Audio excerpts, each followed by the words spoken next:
Kayo po ba mga bossing ko ay isa sa mga mananaya?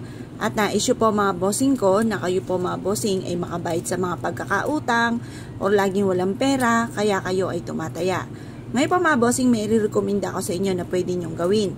Basta kayo po ay naniniwala sa ganitong mga pamamaraan para mabilis matupad ang ating mga pinapangarap sa buhay. Ngayon po mga bossing, gagamitan natin ito ng mga dahon ng laurel. Ito po mga bossing ay may mga number na sa inyo kung gusto niyo po itong tayaan.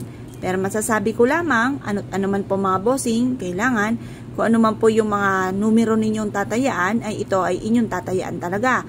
Dahil baka kayo ay nag-wish beat po dito, pero iba naman ang inyong tatayaan. Ngayon po mga bossing, syempre huwag tayong aasa sa pagtaya-taya.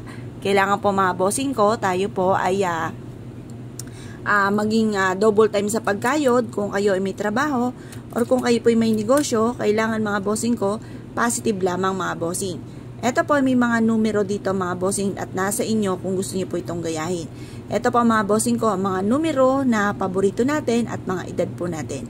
Ngayon po mga bossing, ano po ba ang numerong ito?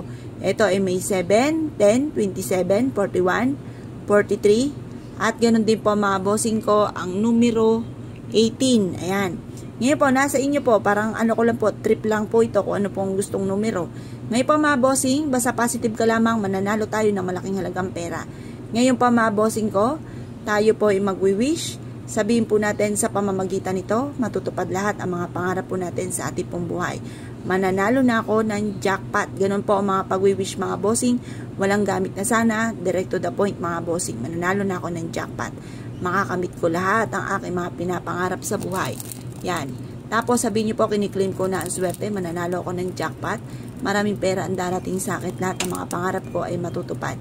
I-wish niyo na po ng todo-todo ang lahat ng nais po ninyo. Positive ka lamang. Basta i-mindset nyo na nasa pamamagitan nito, mananalo na tayo ng jackpot.